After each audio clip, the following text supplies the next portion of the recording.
In almost every country, trust in politicians seems to be at an all-time low. Despite their central role in shaping democracy, politicians are often viewed as one of the most unpleasant features of modern society. And I'd argue there's one thing that unites people across the whole political spectrum, whether they are climate activists or election deniers, that's a shared distrust of politicians. We see them as self-interested, in it for the money or fame, disconnected from the people and unqualified to represent us. And around the world, leaders like Macron and Trudeau face high disapproval rates, with the voters counting the days until the next election to vote them out. But this widespread distrust is troubling. Without effective politicians, democracy itself struggles. We need leaders who can deliver solutions to society's challenges and earn our trust. And charismatic leaders like Zelensky or Milei remind us of the importance of political leadership, especially in moments of crisis or change. And in this video, I'll explore why politicians are crucial to our democracies, how we expect them to do their job, and why we often feel so disconnected from our leaders, and how we can improve this.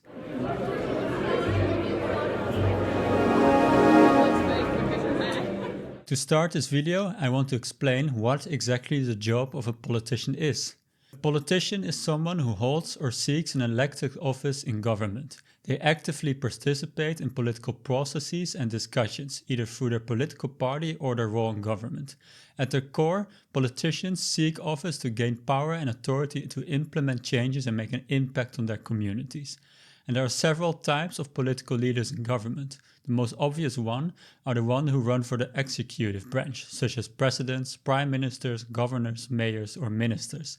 Then there are politicians who serve in the legislative branch, like members of Congress, parliaments, senates, or regional and local councils. A politician's primary aim is to represent the values and interests of the people in their community, region, or state. They do this in two main ways: by creating and implementing policies that reflect the values of their voters and political party, or by proposing, supporting, opposing, and enacting law, bills, and acts that govern their land and people. In some cases, politicians also focus on blocking or overturning policies that conflict with their views or priorities, something opposition politicians seem particularly skilled at these days. Altogether, a politician's duties typically include campaigning, drafting policies, public speaking, advocating for groups, and debating ideas with other politicians.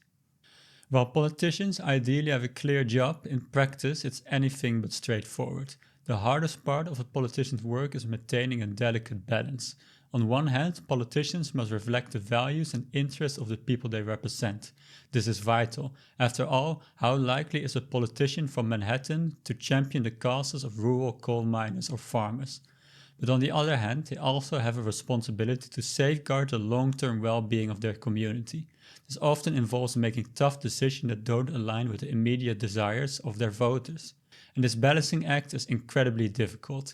Giving people what they want in the short term might hurt the community in the long term, but if politicians prioritize long-term outcomes over popular opinion, the chances of re-election can plummet.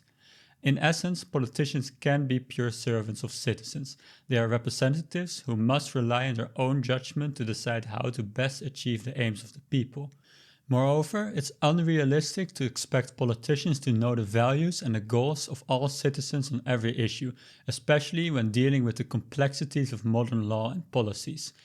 In theory, politicians should ensure that the values and aims of their voters guide the process of turning ideas into concrete policies, yet in practice this ideal is rarely realized. However, this doesn't fully explain the frustration and dislike we feel towards politicians. There are deeper, more emotional reasons why politicians are so widely mistrusted. First of all, many of us believe politicians are self-serving, more interested in advancing their careers and financial positions than serving the public. And we can see this in the constant flow of politicians moving between government and lucrative private sector jobs. Former politicians often hold numerous side jobs, many of which raise questions about conflict and interest. For many, they look more like job hunters than public servants. Furthermore, politicians are frequently seen as narcissistic and self-loving. They avoid admitting mistakes, shy away from accountability, and refuse to face setbacks. These traits are troubling because power is corrupting, And even well-intentioned individuals often fall for the effects of power. Studies reveal that people with more power are more likely to behave impulsively, lie, cheat, or violate rules. Moreover, we often see that politicians are very biased. Politicians are far from immune to bias. In fact, they're often just as prone to in-group thinking as anyone else.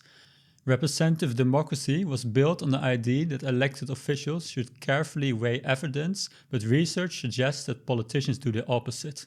The process that requires politicians to justify their actions don't reduce bias, but they amplify it. And this means that the very systems designed to keep politicians objective often don't work. Finally, politicians lie. We all know that they lie, it's no secret. While we might understand that some truths are difficult to share publicly, it doesn't explain the crazy amount of lying we see daily. However, it's important to recognize that distrust of politicians isn't new. Anti-politician sentiment has existed throughout history, across cultures.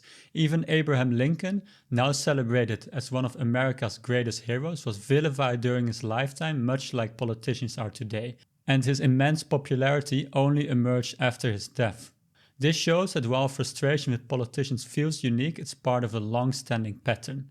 And if we all agree that we want better politicians, the question is, what exactly do we want from them? For many, the answer starts with better representation. We want a political arena that includes people from different sexual, racial, ethnic, and cultural backgrounds. Others argue that politicians are too elitist and out of touch with ordinary voters, so they call for more representation from everyday citizens, especially fewer wealthy individuals dominating government. And even if representation doesn't change overnight, we want leaders who are more responsive, who truly listen to citizens and address their needs. This means keeping campaign promises, taking voter concerns seriously, and showing a stronger sense of responsibility. And some call for politicians to behave differently. We want them to be more honest, trustworthy, and determined. Generally, we want them to have strong general skills, such as common sense and expertise on key policy issues. And in my opinion, this is the most important aspect. When making decisions, people feel heard when politicians show that they followed public debates and considered different perspectives. Of course, people feel more satisfied if they agree with the outcome, but even when they don't, they are more likely to feel respected if politicians demonstrate that they've engaged with public opinion, weighing various arguments and made an informed decision. However, figuring out what voters want isn't so straightforward. Research shows that we don't even agree on the type of politician we value most. In fact, there are 6 distinct views on what makes an ideal politician. Some people prioritize politicians who foster informed debates, argue from multiple perspectives, and remain committed to compromise and consensus. Others want politicians who will create space for participatory governance, using tools like referendums, citizens' assemblies, or open policy making to involve the public directly. A contrasting view is that citizens should respect political leaders more, understanding the limits of politics and taking their place as supporters of those in power. Some see politicians primarily as managers, focusing on shaping rules, allocating resources, and crafting narratives rather than acting as direct policymakers. And others focus on the importance of improving representation itself, believing that with new and diverse representatives, politics will naturally improve. Finally, some view politicians more as rhetoric, as the one that constructs the truth. We don't always agree with them, but we agree that we all need them. And these 6 perspectives highlight just how difficult it is for politicians to meet voter expectations and become better. With so many competing ideas of what we want, it's no surprise that building trust and satisfaction remains a challenge. So, how can we ensure we get better politicians? One solution is to rethink how we recruit politicians. Too often we wait for individuals to step forward, but is this the most effective approach? Instead, we should proactively search for people already making an impact at the local level and show them how politics can elevate their work. This is where gardeners play a crucial role. Those who go into communities, identify political leaders, and provide them with a soft landing into politics by mentoring and supporting them through the transition. We also need to better support politicians once they're in office. This includes offering training on political processes and effective communication with voters. Additionally, we should help them focus on their physical and mental well-being, especially in today's climate of polarization and constant public scrutiny. Furthermore, we should support them by having a good team of assistants and other policy employees. And encouraging greater diversity among politicians is another crucial step. Research constantly shows that having a range of perspectives in leadership positions leads to more inclusive and effective policies. And another idea is to increase politicians' pay. Although often unpopular due to widespread distrust, politicians typically earn far less than those in comparable private sector roles. And in many local and regional councils, legislators work part-time while juggling other careers. And this creates a risk of losing young, highly qualified candidates who may already have lucrative jobs elsewhere. Offering competitive salaries could also reduce the temptation for politicians to engage in a revolving door practice of moving between public and private sectors. However, evidence suggests that while pay can help, other factors might be even more critical. While these ideas focus on improving how we select, train, and support politicians, there's a crucial element missing from the conversation, and that's our role as citizens. To truly improve the quality of our leaders, we need to reflect on how our society shapes those who rise to power. What can we, as voters and as a community, do to create an environment where better politicians can emerge? As citizens, we know what we want from politicians: trustworthiness, fairness, and clear communication. Yet we disagree about what they should do and how they should act. In the chaos of everyday political polarization, we lose the sight of the bigger picture, how we actually get better politicians. And we may not reach consensus on what politicians should prioritize, but one thing is clear: we often elect leaders for the wrong reasons. We would like to forget it, but many of the leaders we hate the most were elected by citizens. From Adolf Hitler to Hugo Chavez, from Rodrigo Duterte to Vladimir Putin. Politicians rarely feel compelled to improve if voters don't demand it. Take the UK, for example. If democracy and its leaders were functioning properly, the lies behind austerity policies and Brexit should have been exposed.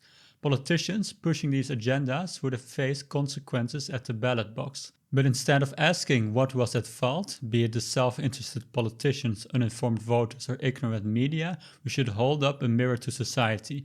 When leaders fail, we must remember we put them there. Because to elect better politicians, we citizens need to be on better behavior. First, we should sometimes leave politicians alone. It's no secret that being a politician today is an unappealing job. If the most driven, thick-skinned individuals are pushed out of politics because their lives and their families' lives are under a microscope. Giving politicians space doesn't mean turning a blind eye, but it does mean dialing back the 24/7 public microscope that often deters qualified candidates. And at the same time, we must also hold our leaders accountable in meaningful ways. This requires knowing what we want from them and ensuring they deliver. Scandals often dominate the media's approach to accountability, but this isn't always effective, as they focus on trivial matters or distract from deeper issues, leaving voters addicted to headlines instead of facts. They only work if politicians care about their reputation, but for shameless leaders, scandals are inconsequential. And in many countries, the higher one climbs the political ladder, the fewer ethical rules they must follow. And in some cases, leaders are even exempt from legal accountability, further eroding trust. And the biggest issue is polarization and what we expect or tolerate from our leaders.